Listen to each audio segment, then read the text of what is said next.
안녕하세요. 호랑이 책방의 마루와 메이입니다. 오늘 소개할 책은 록산 게이의 헝거입니다. 네, 영화 헝거 아니고요. 드라마 헝거 게임도 아닙니다. 뚱뚱한 여자에 대한 차별과 모욕에 대한 자전적 에세이 헝거입니다. 네, 작가 록산 게이는 나쁜 페미니스트로 유명 작가가 되었습니다. 키 190cm에 261kg의 몸무게. 제일 많이 나갈 때 그 몸무게라는 것 같아요. 초고도 비만입니다. 그녀는 IT계 미국인으로 그 흑인 보통 미셸 오바마 같이 그 빈민가 아니면 도심에서 살고 있는 그런 게 아니고 흑인 중산층 혹은 상류층까지 올라간 가정에서 엄청 공부 잘하고 말 잘 듣고 성실한 그런 학생이었습니다. 그런데 12살에 엄청난 일을 겪습니다. 그녀의 인생은 그 사건을 계기로 비포와 애프터로 나뉩니다. 어떤 일이 있었냐면 학교에 킹카 남자애가 있었죠. 그 남자애랑 약간 썸을 타고 있었는데 남자애와 남자애의 친구들로부터 강간을 당합니다. 원래 그전에는 이제 혼전 성관계에 되게 부정적이었던 가톨릭 여학생이었는데요. 그 사건을 계기로 엄청난 트라우마를 겪고 또 부모님을 실망시켜 드릴까봐 40이 넘도록 부모님께 얘기를 안 하고 스스로를 망가뜨리며 고통 속에서 살아갑니다. 네. 그거에 관련된 본문 하나 읽어드릴게요. 내 비밀을 삼키면서 내 몸은 부풀고 또 부풀었다. 나는 사람들 사이에서 숨길 수 있는 방법, 절대 채워지지 않는 허기에 밥을 주는 방법, 상처를 멈추고자 하는 이 갈급함을 채울 방법을 찾아냈다. 나 자신을 더 크게 만들었다. 나를 더 안전하게 만들었다. 나에게 감히 접근하려고 하는 사람이 오지 못하게 확실한 선을 그었다. 나와 가족 사이에도 선을 그었다. 나는 가족의 일부였지만 한편으로는 그렇지 않았다. 저는 이 책을 처음에 읽고 이렇게 이해가 안 가더라고요. 그래서 약간 모순된 부분이 맞는데 작가가 뭐 살을 빼려고 그러는 건지 많은 건지 막 이렇게 다이어트를 막 하려고 하다가 또 또 뭐 다이어트 상품 파는 사람들 막 또 욕하고 또 누군가의 욕망의 대상이 되고 싶다가도 남자들이 여자의 몸을 욕망의 대상을 보면은 또 그 분노하고 근데 이게 이 여자 뭐지? 그때 생각해보니까 이게 저고? 이 사회에 사는 저희 모든 여자들의 그런 모습인데. 록산 게이의 마음뿐만 아닙니다. 거의 저희들도 뭐 날씬해지고 싶었다가, 뭐 멋있는 사람이, 인기 있는 사람이 되고 싶었다가, 뭐 섹시한 사람이 되고 싶었다가, 이러다가 갑자기 또 이게 뭐지? 했다가 이런 삶이죠. 그러니까 너무 그런 마음을 잘 표현하셨더라고요. 그러니까 저희가 좀 여름에 파인 옷을 입고 나가지만 또 그거 본 남자가 보면 저 남자 완전히 막 그게 또 보고 이런 좀 그런 부분들이 좀 있는 것 같아요. 근데 우리나라뿐만 아니라 전 세계적인 그런 어떤 그런 것 같아요.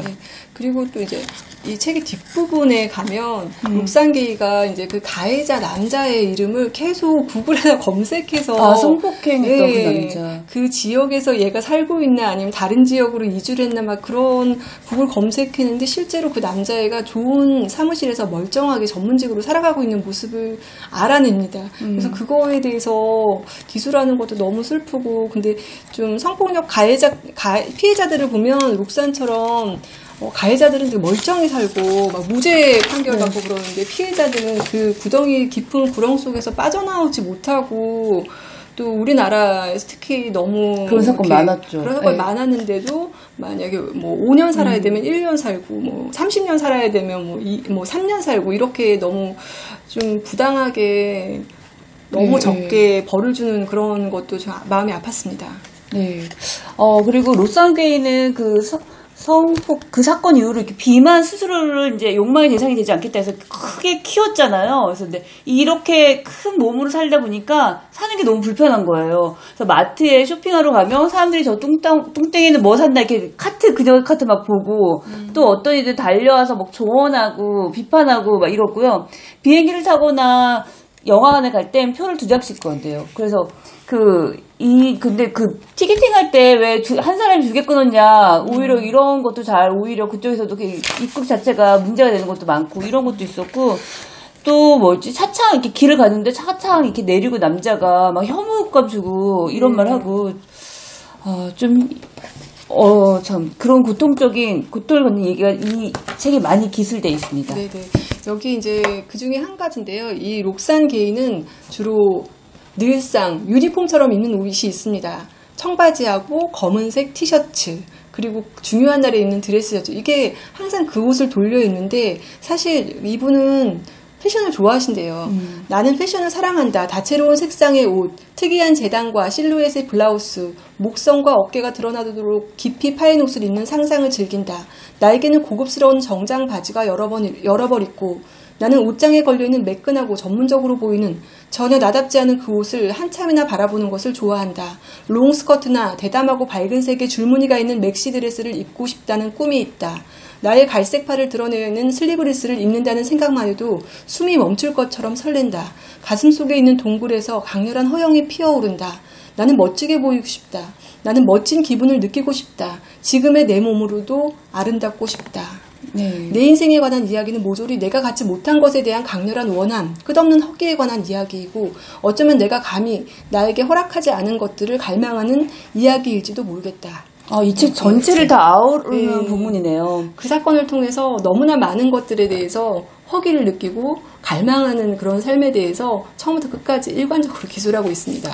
네, 또 록산 게이는 이 사회가 또 살찐 사람은 자기 관리를 못하는 게으른 루저로 보고 몸 관리 잘하는 사람이 사회 성공의 척도가 되는 그런 깊은 인식이 뿌리박혀 있음에 대해서 많이 또 서술하고 있는데요. 그래서 드라마 같은 거 봐도 만년 과장들 이렇게 배 나온 사람 배역 쓰고 좀 잘 나가는 부장님들은 같이 슈트발 날리는 이런 사람 슈팅하고 좀 미녀는 괴로워도 보면은 살만 빠졌을 때인데 막 모든 주변 상황이 드라마틱하게 바뀌잖아요. 보면 사회에 이제 록산도 그런 사회에 무심하게 살려고 하지만 자신은 자신의 몸에 대해서 한시도 잊은 적이 없고 자신의 몸이 자기의 감옥이다. 그 감옥에서 벗어나고 싶고 도망치고 싶다는 고백도 합니다. 지금은 잘 나가는 작가가 됐으니 누가 뭐래도 록산 너는 참 매력적인 사람이야.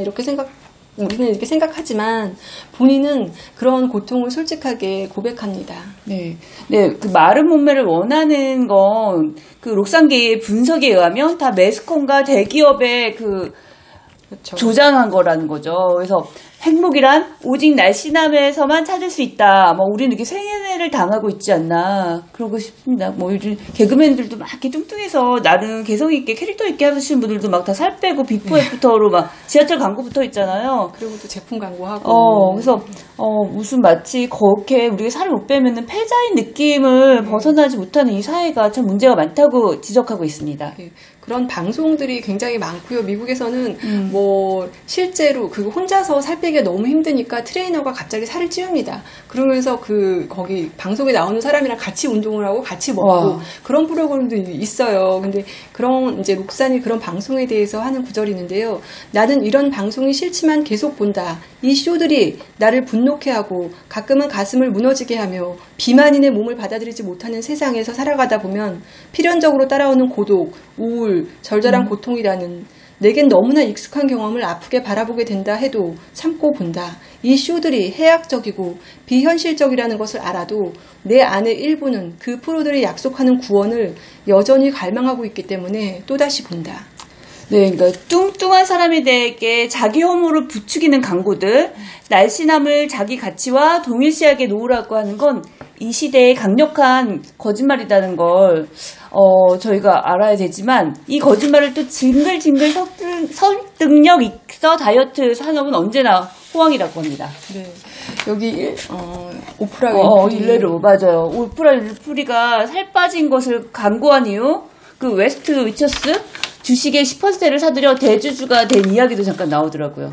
네. 록산은 또 이제 너무 몸이 비대해서 자존감이 저하되니까 그 자존감이 저하되는 것 자체로도 참 매사 살아가기 힘들고 인간관계를 맺기 힘든 거에 대해서 얘기합니다. 그러니까 자신에게 다가왔던 사람들은 다 자기를 이용하고 바로 버려버릴 거라는 그런 경험상 알지만 너무 외로워서 그 관계들을 참으면서 유지했다는 얘기도 하고요. 또 어떤 사람에게 좋은 사람이 되어야지만 내가 살아남을 수 있고 이 관계를 유지할 수 있기 때문에 부당한 것도 참고 부당한 것도 다 해내고 누가 계속 어떤 내가 굳이 하지 않아도 되는 일들을 부당한 시간에 이렇게 사인을 줘도 그거를 다 해낸, 그래서 내가 충분한 사랑받기에 충분하지 않은 사람이 되면 어쩌지 하는 그런 감정에 대해서도 기술되어 있습니다. 네, 여자분들 좀 자기 스스로 외모에 대해서 자신감을 가지세요. 남자분들은 좀 약간 자신감 막 이렇게 근거 없이 자신감 있고 막 이 정도 얼굴이면 되지 막 이러고 살잖아요. 근데 저희 여자들도 좀 그렇게 살아봅시다. 저 이 책의 추천 이유는요, 추천사의 예쁨, 스타일, 정상성에 온 신경을 쓰면서 자신과 타인을 억압하는 모든 이에게 권한다고 쓰여 있습니다. 이걸 읽었다고 바로 다이어트에 해방되진 않겠지만 자신 몸을 좀 더 사랑할 줄 알고 좀 더 마음을 편안하게 자신을 대해줬으면 하는 마음입니다. 네. 뚱뚱한 여자가 마주치는 사건에 대한 생각과 감정이 너무나 솔직하고 그다음에 너무나 주제별로 일관성 있게 기술되어 있어서 사실 저는 이걸 보면서 이거 약간 글쓰기 수업에서 글은 이렇게 써야 된다 라고 하는 예시글을 본 것 같은 느낌이 들고요. 그 다음에 이 글이 뭐 어떻다, 좋다, 뭐 훌륭하다 이렇게 가타부타 평언하기보다는 텍스트를 읽는 것만으로 충분히 치유가 된다는 느낌이었어요. 그래서 이 책은 나 다이어트에서 이렇게 성공했어 라고 얘기하는 책은 아닙니다. 그렇다고 뚱뚱한 스스로의 몸을 자기 연문으로 바라보지도 않아요. 뚱뚱한 여자에 대해 사회가 던지는 폭력적인 시선에 당당하게 맞섭니다. 내가 초고도 비만이지만 내 몸이 문제가 되지는 않아. 행복의 기준은 내 몸무게의 수치가 아니라 내 몸에 내가 더 편안해지는 감정이라고 록사는 얘기합니다. 네, 그래서 요즘 스스로에게 초조금 아닌 평화를 주라는 록산의 글 덕분에 좀 먹을 때 좀 편안한 마음을 먹고 있습니다. 네, 오늘 여기까지. 감사합니다.